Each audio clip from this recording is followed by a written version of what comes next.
ശൈശവ വിവാഹം 6-ാം നൂറ്റാണ്ടിലല്ല, അതിൽ 16-ാം നൂറ്റാണ്ടിൽ വരെ 20-ാം നൂറ്റാണ്ടിൽ വരെ നടന്നിട്ടുണ്ടായിരുന്നു എന്ന് ഞാൻ പറഞ്ഞു.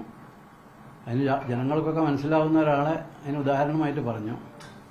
അപ്പം അത് ചില ആളുകൾക്ക് പൊള്ളേണ്ടതില്ല. കാരണം അവർ ഇസ്ലാമിന്റെ പ്രവാചകനെ പതിറ്റാണ്ടുകളായി നൂറ്റാണ്ടുകളായി അവഹേളിച്ച് അധിക്ഷേപിച്ച് പരിഹസിച്ച് നടക്കുന്ന ആൾക്കാരാണ്. അപ്പോൾ അവനവനോട് ബന്ധപ്പെട്ട ആൾക്കാർ കിട്ടിയപ്പോൾ അവരെ പറ്റി പറഞ്ഞപ്പോൾ ഇവർക്ക് പൊള്ളി. ഈ പൊള്ളല് മുഹമ്മദ് നബിയെ വിശ്വസിക്കുന്ന അനുയായികൾക്ക് ഉണ്ടാവുമെന്ന് അവർക്ക് മനസ്സിലാക്കാൻ കഴിയേണ്ടതായിരുന്നു, പക്ഷെ കഴിഞ്ഞില്ല. ആ പരാമർശം ഈ നെഗറ്റീവ് താല്പര്യമുള്ള ചില വാർത്താ മാധ്യമക്കാർ വിഷയാക്കിയതാണ്. ഞാനവിടെ ആരെയും ഇകഴ്ത്താനോ അധിക്ഷേപിക്കാനോ ആക്ഷേപിക്കാനോ ഉദ്ദേശിച്ചിട്ടില്ല. അങ്ങനെ ആർക്കും തെളിയിക്കാനും കഴിയില്ല. അപ്പം അത് വിഷയമാക്കിയത് ഇവരാണ്,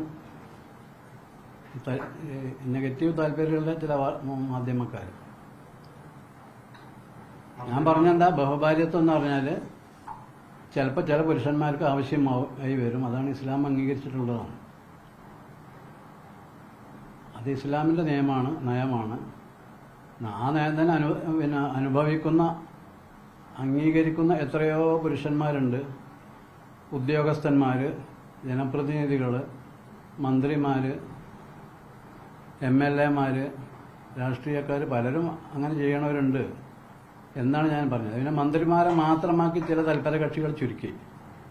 മന്ത്രിമാരെ പ്രകോപിപ്പിക്കാൻ കഴിയുമോ എന്നുള്ള ദുഷ്ടലാക്ക അതിന്റെ പിന്നിലുള്ളത്.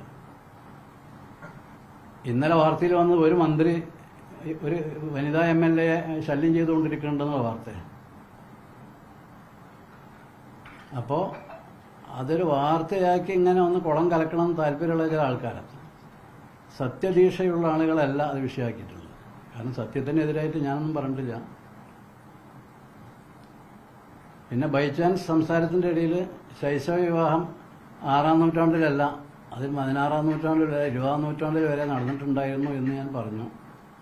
അതിന് ജനങ്ങൾക്കൊക്കെ മനസ്സിലാവുന്ന ഒരാളെ അതിന് ഉദാഹരണമായിട്ട് പറഞ്ഞു. അപ്പം അത് ചില ആളുകൾക്ക് പൊള്ളേണ്ടതില്ല. കാരണം അവർ ഇസ്ലാമിന്റെ പ്രവാചകനെ പതിറ്റാണ്ടുകളായി നൂറ്റാണ്ടുകളായി അവഹേളിച്ച് അധിക്ഷേപിച്ച് പരിഹസിച്ച് നടക്കുന്ന ആൾക്കാരാണ്. അപ്പോൾ അവനവനോട് ബന്ധപ്പെട്ട ആൾക്കാർ കിട്ടിയപ്പോൾ അവരെ പറ്റി പറഞ്ഞപ്പോൾ ഇവർക്ക് പൊള്ളി. ഈ പൊള്ളല് മുഹമ്മദ് നബിയെ വിശ്വസിക്കുന്ന അനുയായികൾക്ക് ഉണ്ടാവുമെന്ന് അവർക്ക് മനസ്സിലാക്കാൻ കഴിയേണ്ടതായിരുന്നു, പക്ഷെ കഴിഞ്ഞില്ല. അതാണ് സംഭവിച്ചത്. മന്ത്രിമാർക്ക് ഉൾപ്പെടെ വൈസ് ഇൻചാർജുമാരുണ്ട് എന്ന് പറഞ്ഞത് മന്ത്രിമാർക്കെതിരായ അധിക്ഷേപം എന്ന രീതിയിലാണ് ഒരു വിഭാഗം പ്രചരിപ്പിച്ചത്. അത് ശരിയല്ല, അത് പറഞ്ഞല്ലോ. ഞാൻ മന്ത്രിമാരെ മാത്രമല്ല പറഞ്ഞിട്ടുണ്ട്. മന്ത്രിമാരൊരു 100 ആളാണെങ്കിൽ ഞാൻ പറഞ്ഞ ആൾക്കാർ ലക്ഷക്കണക്കിനുണ്ടാവും. ഉദ്യോഗസ്ഥന്മാരെന്ന് ഞാൻ ആദ്യം പറഞ്ഞത്. എല്ലാതരം ഉദ്യോഗസ്ഥന്മാരും അതിൽ വരും. പിന്നെ ജനപ്രതിനിധികളെന്നാണ് MLA മാർ മാത്രമല്ല, ജില്ലാ പഞ്ചായത്ത്, ബ്ലോക്ക് പഞ്ചായത്ത്, വില്ലേജ് പഞ്ചായത്ത്, ഇതിലൊക്കെയുള്ള ആൾക്കാർ ജനപ്രതിനിധികൾ തന്നെയാണ്. അപ്പം ഈ മന്ത്രിമാരെ മാത്രം പ്രൊജക്ട് ചെയ്ത് പറഞ്ഞ് മന്ത്രിമാരൊന്നും പ്രകോപിപ്പിച്ച് അവരെ പിന്നെ എടുത്തുനിന്ന് വല്ലതും നേടാൻ പറ്റുമോ എന്നുദ്ദേശിച്ചായിരിക്കാം. ഞാൻ പറഞ്ഞത് പറയുകയാണെങ്കിൽ എല്ലാം പറയണ്ടേ. മന്ത്രിമാരെ പറയാൻ ഉദ്ദേശിച്ചത് വൈഫ് ഇൻചാർജ് എന്നുള്ളത് ഇപ്പോഴും നിലനിൽക്കുന്നുണ്ട് രാഷ്ട്രീയക്കാരുടെ ഇടയിൽ, ഇല്ലെങ്കിൽ ഇത്തരം ജനപ്രതിനിധികൾ ബഹുജനങ്ങളുടെ ഇടയിൽ എന്ന് പറയാം ഒറ്റ വാക്കില്. ഞാനീ പറഞ്ഞ ചില കാറ്റഗറി എടുത്തു പറഞ്ഞു എന്നുള്ളൂ. ഇല്ലല്ലോ, ഞാൻ പറഞ്ഞ ആൾക്കാരെ മലയാളം തിരിയുന്ന ആൾക്കാർക്കൊക്കെ അറിയാലോ. ആ ശബ്ദം ഒന്നുകൂടി കേട്ടാൽ മതിയല്ലോ. പ്രയോഗത്തിൽ